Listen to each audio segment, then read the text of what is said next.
Welcome to this week's episode of the World of Roofing podcast, hosted by John Kenny of Cotney's Attorneys and Consultants and Andrew Rowley of roofmapping.com, where we will introduce you to a new roofing industry craftsman from around the world. All right, hello everybody. Welcome to another episode of World in Roofing. Again, we look forward to bringing you some of the most exciting and prominent tradespeople around the world. And so far, I believe we've delivered very well, seen a lot of great compliments out there. I know I've enjoyed each and every one of them. We've had fantastic guests up to now, and we've got another great guest coming up here. Looking forward to it. Andrew, how are you doing today? I'm well, thank you. Yeah, all recovered from COVID, so it's come and gone, thankfully. So looking forward to the weather getting a little bit nicer now. We've got rid of all these storms in the country. Hopefully, we'll get those subdued. But yeah, we're really excited to meet and talk with Sam today and listen to his story. So Sam's sort of a new contact for me, but I've sort of known him through the industry. I've seen some of his posts, but yeah, we sort of made contact. So it's really great to hear from him. So if we want to hand straight over to you, Sam, you can tell us your story.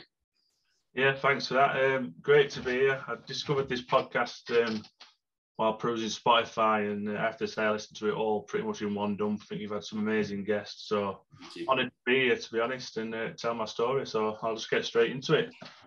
So my name is Sam. I'm 33 years old. I'm an estimator in the roofing industry. Didn't always want to be one. I've heard a lot of your previous guests say you sort of fall into roofing, and we'll come to that as I go through my timeline. So I finished school with 11 GCSEs. Now, I didn't really know what I wanted to be when I finished school, but my family business has always been construction. So what I did when I finished school is I had a year out and just went working on the tools, as they say, but I suppose I'm more a glorified labourer back then. Just working with my stepdad, general construction, domestic properties, and just trying to figure out what I wanted to do. Now, I never really focused on estimating or anything like that. I just went to a careers class at local college and met a guy there called Dave Weatherall who run a building studies course. Quite interested in it, so I enrolled and went full time on that at age 16. Loved it, to be honest. Learned not just about roofing, but just about construction from ground up, and really got to know my stuff. Now, after a year of doing that, I managed to get myself an apprenticeship. So I dropped down from full-time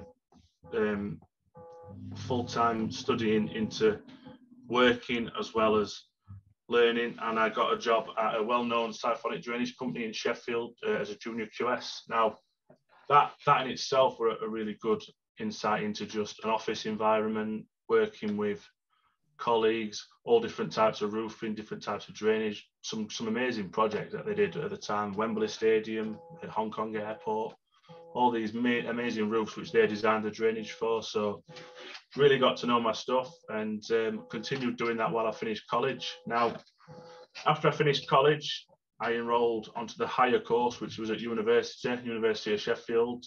And at that point, I was in a bit of a crossroads. I enjoyed working for the siphonic drainage company, but I decided I would probably better if I got on with a main contractor, an actual contractor doing building, and I managed to just transfer across, continue with a one-day studying at university, and then I got an assistant quantity surveying role. Now, at that point, I'll be honest, it was probably the best year for really learning the commercial side of construction. So you're working for a builder, all magnitudes of trades, real front-end quantity surveying.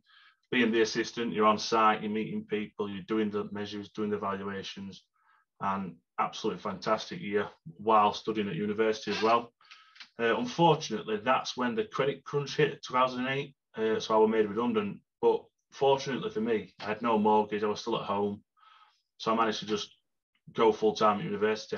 It's quite interesting, really. So different route throughout my career. A lot of my friends, they start at 16 on an apprenticeship, they go through all the studies while learning, and then crack on fully qualified. I sort of went a few different steps, but ultimately got to the same goal, got my qualifications, and then carried on. Now, at that time when I finished, I worked for a commercial glazing contractor as an estimator, and then I needed to move to West Midlands. So I was travelling from West Midlands to this contractor in Chesterfield, not really knowing what I wanted to do, but just working as such. And it's at that point when I applied for a job at SPV. Didn't actually get it at first. There was another guy already set on a roofing contractor who was going to come across. So, you know, I sort of picked myself back up and carried on applying for other things. But eventually SPV rang me and gave me the job. Now, that was literally my first door into the sector that I've never looked back from. It's interesting what everybody else says. You sort of fall into it and you just discover that you love it. And yes, so I've been in solely in the envelope business since then. I joined Institute of Roofing while I was at SPV, and I did a course back in 2015, the Management and Technician course, which was a 19-week course. I believe they call it the Associate course now, but that, after a couple of years of working, especially for a company like SPV, where it's all the different aspects. So I was learning built felts, liquids, cladding, rain screens, even glazing they did. I went on curtain walling courses, hot melt courses, just everything. And then when I did the Institute of Roofing course, which is that one, if you can see it, Management and Technician course, which I believe is now the Associate course, that's when everything just clicked.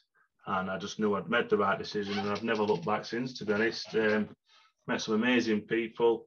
Continuous development within this industry is just phenomenal. I'm constantly on courses, constantly learning, and getting more strings to the bow, as they say. And yeah.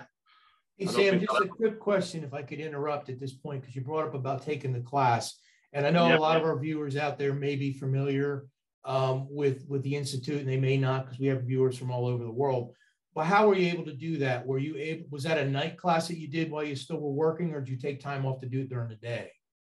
Well, how we did it back in 2015, I've had a look on website actually today. It's very similar, it's just not as long. But what we did is you enrolled in the Institute of Roofing as an associate, so the first level. You then do a 19-week day release course. So you release from work 1 day a week. I did it at King's College in Birmingham. And just looking through the modules, I mean, everything you can imagine. So built up felts, liquids, even asphalt modules. You learn all about Part L of the building regs, health and safety, principles of estimating. I could go on and on and on, and it's 19 weeks, and then you do the exams at the end, which should get you a step up in the institute, to be fair. But yeah, very interesting course. Yeah, and I think that's good for our viewers to know, because I think a lot of people get scared that, okay, how do I earn a living while I'm trying to advance my career? So now you know you can you combination of both. So I thought that was important for the viewers to hear. Because my route, although through the architectural sort of side of things and design, was the same as Sam's. I was employed full time, but doing college and university 1 day a week, which the work, you know, taught me how to do it. The university and the college was more for the certificate more than anything. But is there a similar program in the States, John? I know there's talk about trade school. There's some that are, there's a multitude of, we're not, I don't want to use the word organized, but we're not as nationalized in a program like it is there, like, you know, where everybody knows where they can go, what to do. There's multiple avenues over here, and everybody's a little bit different. Some of them are full-time, some of them are work and go at night, some of them are work and take a day. So it's a combination of all that. But I know we have a lot of hopefully future roofers and estimators over there in Great Britain. So I wanted to make sure they could hear how that worked, because that's the whole goal of these, is to broadcast our industry out there, because there's nothing better. Definitely. Yeah. Yeah, I think the best thing to do is if you can get into a company. I mean, the full-time college aspect that I did was great, but you're not really specifically focusing on one thing. So when I transferred over to the junior quantity surveyor role, which is very similar to estimating anyway, it's just pre-construction, construction side, they're very similar roles. That's when you do learn, because you're almost chucked in deep end. You're given the mundane task, but it's the mundane tasks that make you what you are at the end, you know. So yeah, if anyone's listening and they're wanting an apprenticeship, I think the best thing to do is to approach people, get in there, sit with these guys like myself who's been doing it a while, and then go through the college route, and then decide which avenue you want to sit inside an office within roofing, because there's more than just estimating. There's health and safety, contracts management, procurement, you know, all the different roles. So yeah, just see which one you prefer. Now, I like what Luke said with, you know, going into universities and college and really trying to drive it. I think it's needed. So I'm impressed with that. No, definitely. Because I think, like we said before, you think roofer, you think, oh, I'm on the roof, I'm out in the cold. But, you know, I fell in love with roof and I spent 9 years designing tapered schemes. I never went once on a roof.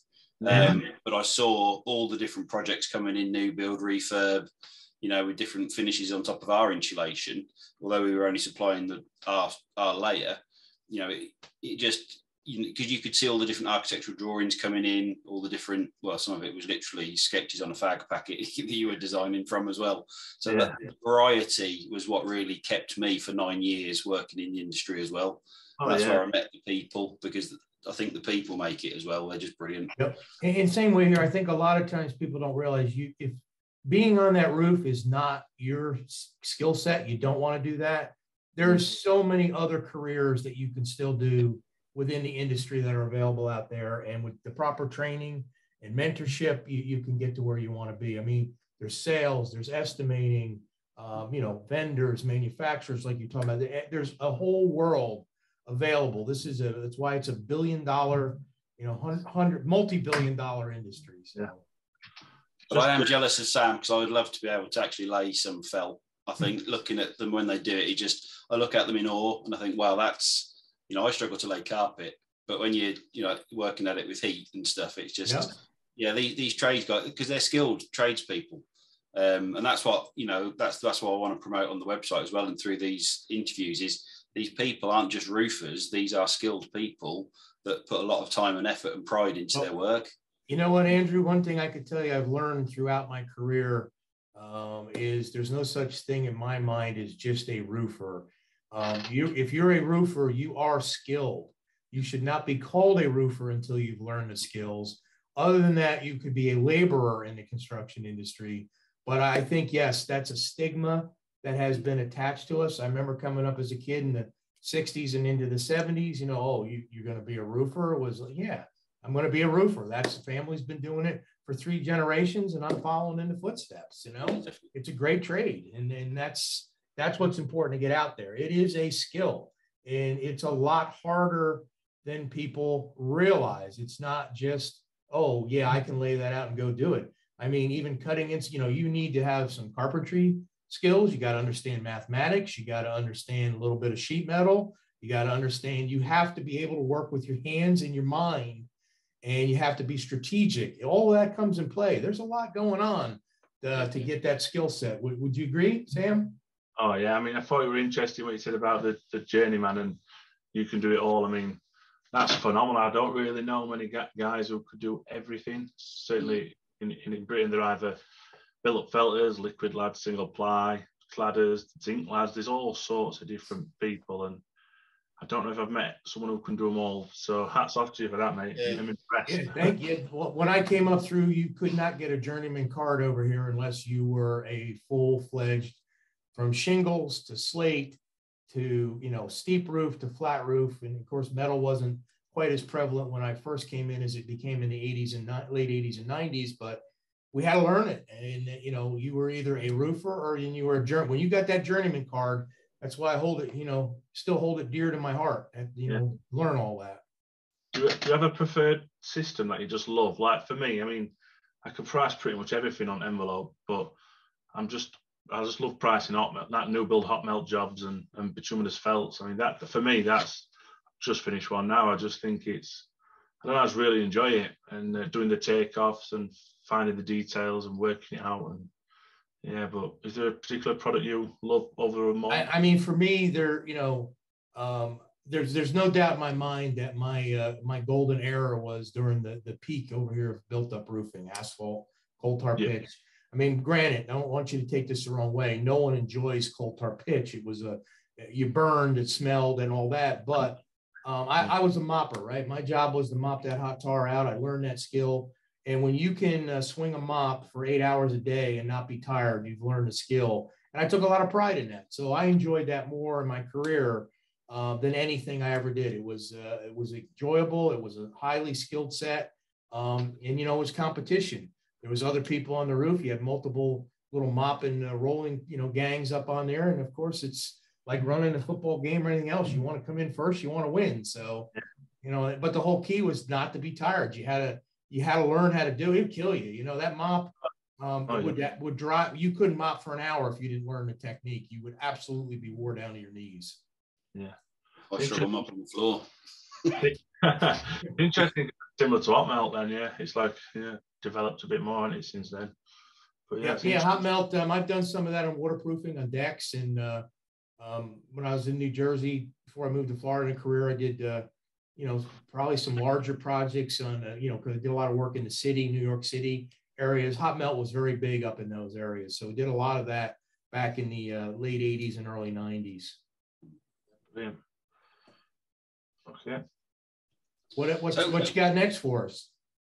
I just obviously, so being in this industry, walking in 2011 and not really knowing anything, I'm just explaining my journey to now, and I've actually been quite hot off press. I've actually got a new role I'm going to. So there's a guy I know called Terry at HKL Specialist Projects. He's does cladding, curtain walling, and he's constantly getting asked by his clients to do the roof, and he's sort of batted it off for years. And he's actually decided to go for it now. So he's opening the roofing division, and I'm going in there as general manager. So well done. I walked through that door all them years ago, I wouldn't have got that now. So I can assemble a team.